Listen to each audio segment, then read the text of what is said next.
Setriae, Setriae, Setria, Setria, Setria, Setriae, Setriae, Setria, Setria, Setria. Boolee baheen deemaan jira.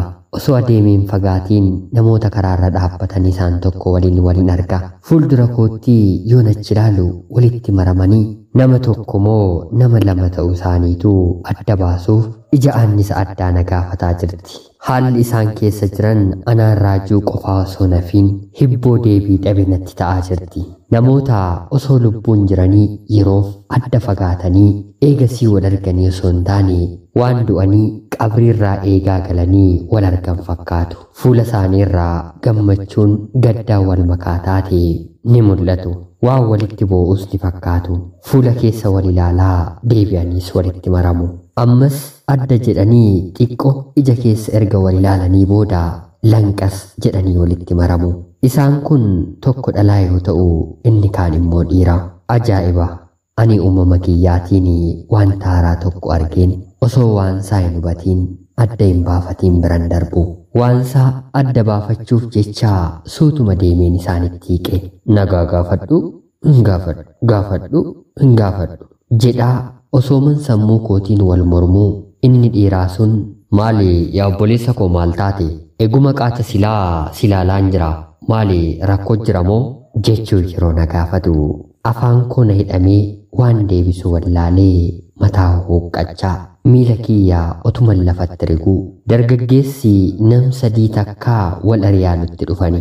Nam lama ta'anii tokkoon waan reeban fakkaatu. Inni reebamaa yookiin immoo ari'atamaa jiru kuni intala gurbaa wajjin jirtu kanatti maramee afaan Amaaraatiin maaloo na oolchi jedhee watwaata. Anaa fi gurbaan intala wajjin turre immoo isaan lamaan mucicha reebuutti jiran irraa gara dhorkuutti seenne. Mucayyoon gurbaa wajjin walitti maramanii wal dhungatani suni akka tilmaama kootiin diyaaspooraa natti fakkaata. Boorsaan maallaqa qabatte morma isheetti gadi fannifamtee jirti. Mucayyootti maramee jennaan isheenis dhuguma waan reebamaa jiru isheetti fakkaatee mucicha ofitti qabdeetti.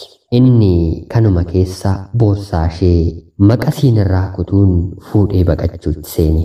Idaanuu isaan kun mala baafatanii akka nama warreebuu fakkeessuun jara kana saamuuf dhufani. Egaa mucichi boorsaa ishee irraa kutee fiigeen jarri lamaan gurbaa duraan ari'aa nutti dhufanis gurbicha faana bu'uun achi buutee wajjumaan dhadhaa abidda bu'e ta'ani. Isaan lamaan boorsaan jalaa hatame isaa fi isheen eega faana fiiganii qabuu dadhabanii booda gama kootti galagalanii situ nu saamsise jechuun ana waan tokko quba harkaan qabne poolisaan na qabsiisanii mana hidhaatti na darbani.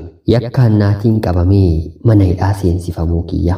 Poolisa kan na to'ates ta'e isaan biroo achi keessa jiran afaan Oromiffaa beekanii tasumaa waan dubbatan hin fakkaatu. Ani ilma baadiyyaati. Finfinne dhufuun kiyyaa obboleessa koo US irraa maatii dubbisuu gara biyyaa dhufee eega xiqqoo nu bira bubbulee booda garasitti deebi'uuf kan imalaa jiru gaggeessuuf ture. Kanan booleetti argame. Afaan Amaariffaas gurratti hin dhagaha malee dubbachuutti osoo kennaan guddaanuu naaf jiraatee tasuma afaan koo adda naaf hin buqqa'u. Poolisoonni isa naqabes dabalatee isaan mooraa sana keessa jiran muraasni walitti dacha'uun waa'ee koo walitti dubbatu. Baadiyyummaan kiyyaa wanta sirriitti narraa mul'atuuf yakka himatamaan jiruun kana akka dalaguutti leenjii isaan qabne waan narratti hubatan fakkaatu. Akkas waliin jedhaa qaasaanis walitti kolfu. Ilaali abbee mucaa baadiyyaa waa tokko hin beekne of afoo arganii dhimma itti bahani. Hundaafuu qorataa yakka biraa geessinu jedhanii na fudhatanii naan deemani. Eega kutaa qorataa yakkaa seensifameen booda poolisni yakka kiyya qoratu afaan Amaariffaan naan dubbachuun eegale. Afaan Amaaraa hin beeku jechuu barbaadeen mallattoon mataa koo gamaa gamana raasuun hubachiisuu yaale. Innis waan na hubate fakkaata. Badaas na hin rakkisne. Afaan Amaaraa wallaaluu kiyyatti na rakkisuu baatus eega ani Oromoo ta'uu koo baree fuula isaa natti geeddarate. Yakka himatamaa jiruun caalaa Oromoon ta'uun kiyyaa akka yakkamaa guddaatti na ilaalchisuus eegale. qorataa yakkaa nama afaan Oromoo beeku eeganatti fidanii booda maqaadhumaaf hamma tokko na qorate. Akka yakkamtoota hannaan himatamanii mana adabaa keessa jiraniitti dabalamuun poolisaan ajajame. Amma yeroon galgalarraa sa'aatii 11 ta'eera. Laftis waan dhiyaa jirtuuf ariitiin hulaanarraa bananii yakkamtoota waliin akka mana tokko qubannu taasisanii. Ani jireenya kiyya keessatti mana hidhaa seenuu miti. Nama mana hidhaa seenii dhaqee dubbiseen hin beeku. Wanti hundi haaraa natti ta'ee mul'achuu eegale. Yakkamtoota mana adabaa kana keessa jiran sabaa fi sablammoota yoo ta'anis hundi isaaniitu afaan Amaariffaa dubbatu. Akkuma ani ol seeniin firaasha burkutaa'aa daaraa uffate tokko wanta lafa jalaa baafame fakkaatu na jalatti darbanii waan shaamaa naan jechuu eegalani. Afaanis waan hin beekneef ofirraan falmine.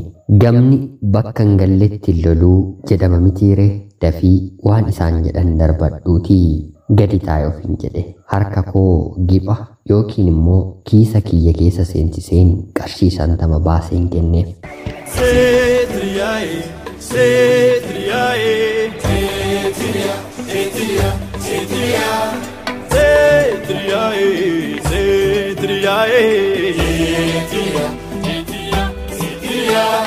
Eega xinnoo turree booda guyyaan waan dirqama itti kenname raawwatee halkaniin iddoo wal jijjiiruun ifaanis dukkanatti jijjiiramee lafti ni dukkanaa'e.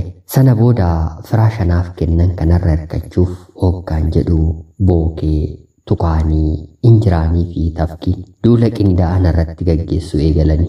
Bookee injiraan tafkii fi tukaaniin haaraa ta'uu kiyyaa kana inuma gammachuu waan qaban fakkaatu. Bakka jiranii wal dammaqsuun qubsuma firaasha koo godhataniiru. Isaan waliin lola piipii fi juuntaan jalqabe. Nan nyaattu si nyaadha, nan nyaattu si nan nyaadha. Maaliif na nyaatta? Maaliif si nyaanne? Situ mana koo dhufe ani mana kee hin dhufne jechuun walitti baanneerra. Raajiidha. Mana dhala namaaf ijaarame keessatti ilbiisni kan kooti jedhee yoo falmii si wajjin gaggeessu dhala namaatu ilbiisa ta'e moo ilbiisatu dhala namaa ta'e? Gaaffii jedhu nama keessatti uuma. Hidhattoota isaan kaaniif matta'aa kennanii fi ta'e hin beeku malee lolas taate wal gaarreeffannaan tokkos isaan jidduu hin jiru. Naguma isaaniitiin karra furafee kan haasa'us haasaa isaa of hooquun maleetti taasifata. Anaa nan rafa jechuuf isaan lola natti banan natti hin dhiisanii. Nama wajjin haasa'uuf namas taate afaan Amaaraa kanas waan hin beeku tokko waan hin qabneef filannoon koo isaanuma haasa'an tokko dhaggeeffachuu ta'e. Amaariffaa haasa'uu hin danda'u malee gurratti hamma tokko nan dhaga'a. Qalbiidhumaan isaan tokko dhaggeeffachuutti hin seeni. Warreen haasaa taasisan kana keessaa jarri lamaan takka waa'ee kootiis ni dubbatu. Naan waan dubbachuu barbaadan ni fakkaatu. Oromoo ta'uu kiyyas baraniiru. Garuu isaan waliin haasa'u. Akka fedhii hin qabne narraa hubatanii na dhiisuu filataniiru. Ani fedhii haasa'uu dhabee osoo hin taane afaan wallaaluu kiyyatu akka hin callisee taa'u na taasise. Akka dhalli Oromoo mana adabaa kana keessa nam tokkollee hin jirre irra deddeebi'anii dubbatu. Hanga ammaatti ilmi Oromoo tokkoyyuu yakka hannaan namni qabame as seensifamee hin jiru. Kana hoo maaltu as isa fidee jedhanii wal gaafatu. Namoota hammana baay'atan kana keessaa nama afaan koo beeku isatti hin bohaaru. Kan garaa koon itti maddu nam tokkollee dhabuu kiyyatti ko'ummaan natti dhaga'amus dhalli Oromoo yakka hannaan himatamee hidhamuu dhabuu isaatti garuu baay'ee gammachuun qaba. Egaa silaayyuu nuti yakka guyyaa keessa raawwanneen kan adabamnu miti. Yakki keenyi yakka uumamaa qabna. Yakki uumamaa nuti jaarraa lamatti dhiyaatuuf ittiin adabamaa har'a geenye. Har'as ittuma adabamaa jirru eenyummaa keenya. Oromoo ta'uu keenya qofaatu yakka biyya diiguu ta'ee nu yakkisiisaa jira. Haaluma kana keessa osoo hin jiru takkaafillee ijji koo walitti osoo hin cufamin lafti ni bari'e. Lafti bari'ee eega ciree shayii tokkoo fi daabboo 2 wajjin nuuf laatamee booda an gara mana abbaa murtii fudhatameen deeme. Ragaas waan irratti barbaadaniif isaan poolisaan kaleessa na qabani sana eeguuf xinnoo ni turame. Yeroo xiqqoo booda mucayyoon hattootaan kaleessa saamamtee turte sun yookiin immoo diyaaspooraan Kophaa ishee as dhufte. Fuula isheerraa gaddatu mul'ata. Huccuus danuu ofirraan qabdu ture. Fooxaa xinnoo darbata iyyuu hin geenye takka mormatti marattee mataa ishee gadi cabsitee ijaan bakka ejjetaa ilaalaa gara buufata poolisiitti as seente.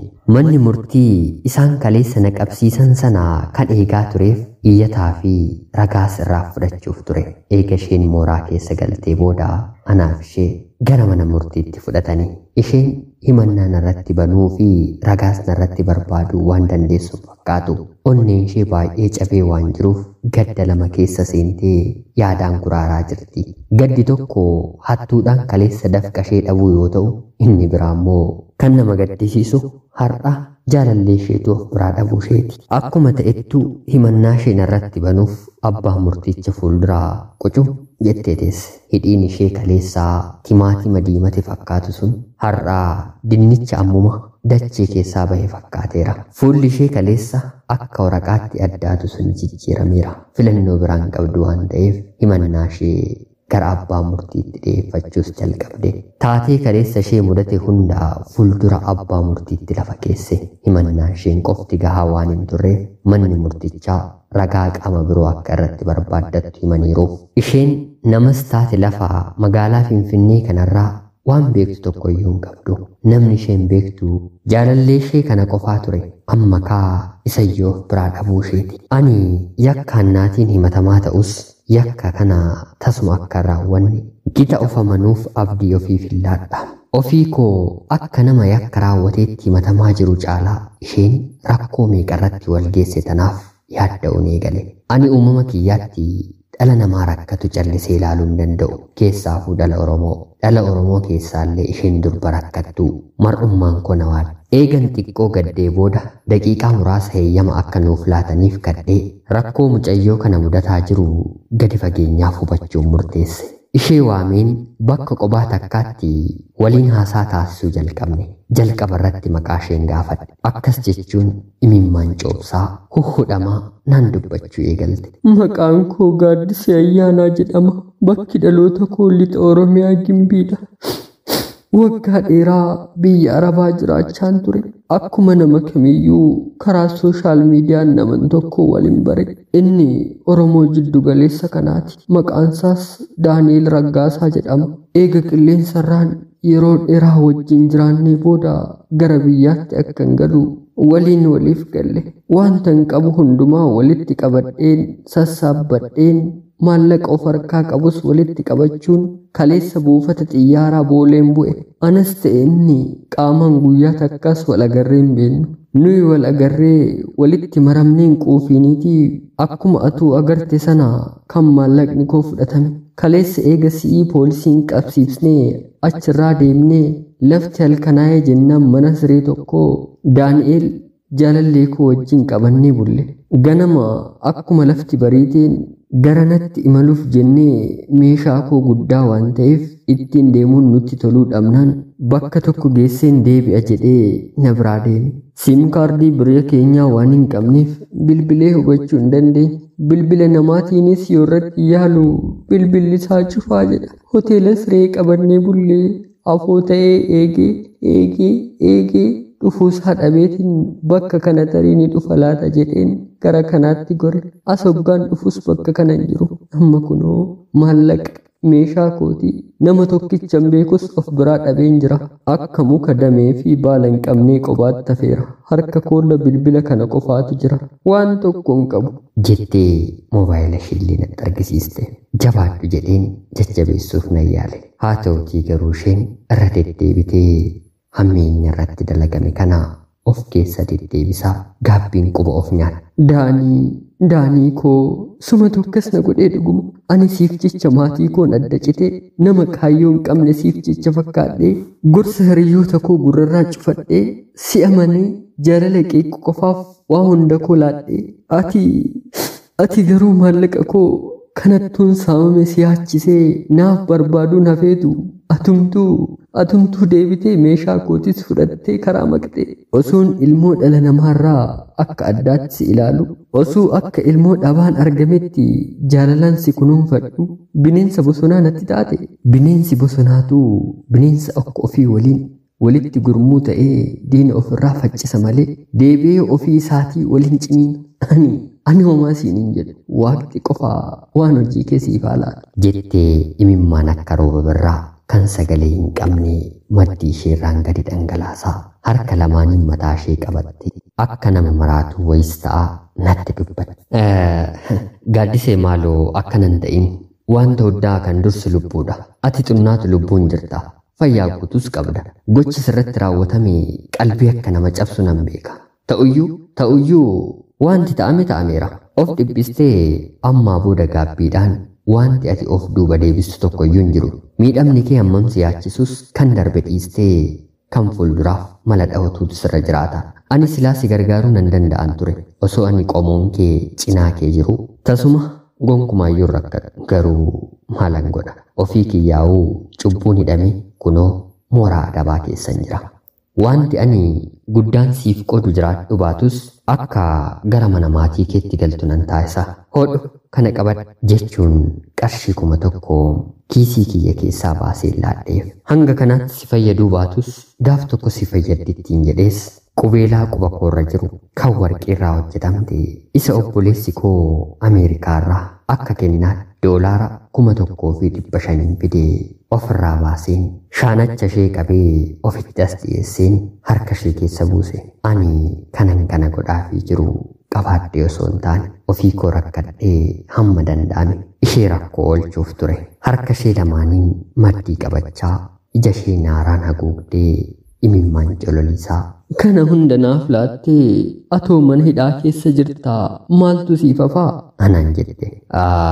Rakkoon qabu maallaqa danuutu anaaf hafe jedheen isheetti dubbadhe. Qarshii danuu qabaachuu kan hin himeef akka isheen maallaqaan kenneefii jiru kana na harkatti hin dinneef malee kiisii koo keessatti qarshii 200 qofaatu hafe. Quba ishee akeektuu afaan kaawwatte akka nama yeella'aa ta'a. Dhiifama maqaa keetis hin barree eenyu jedhamtaa? Yeroo isheen naan jettu anis gaaffii isheef deebisuuf jedheen anillee maqaan koo Abdii Sa'idiin jedhama. Kan ittiin dhaladhe Arsii Shaashamanneedha jedhee otoo haasaa koo hin xumuriin yeroon nuuf kenname waan darbaa jiruuf poolisiin na waame.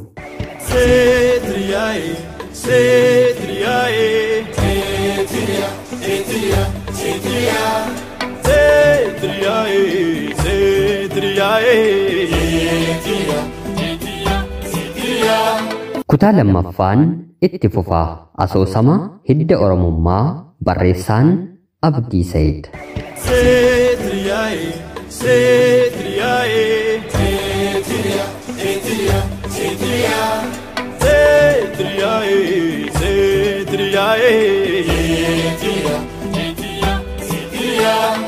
Yooyyaa shamaa akkam jirtuu kabajamtootaa hordoftoota qophii Oromiyaa 24. Guyyaa har'aallee gaaffii keessan deebisuuf asoosamaan isiniif dhiyaadheera. Asoosama baay'ee ajaa'iba ta'ee fi hedduu nama barsiisu hidda Oromummaa jedhu barreessaan Abdii Sa'iid nuuf erge isiniif dubbisaan jira. Obboleessa keenya Abdii Sa'iid guddaa galatoomisin jechaa hanga xumura asoosama kanaatti akkana hordoftan kabajaan isin gaafachaa laayikii fi sheer gochuun akkana deeggartan akkanumallee namoonni chaanalee keenyaaf haaraa taatan anaa dhufu jechaa sabskiraayib gochuun maatii keenya ta'aa. Asoosama seenaa jaalalaa fi xalayaa jaalalaa yoo qabaattan nuuf qoodaa jechaa guyyaa borii kutaa lammaffaa asoosama kanaan hanga walitti deebinutti bakka jirtan maraan turtii gaarii isiniif hawwaa horaa bulaa.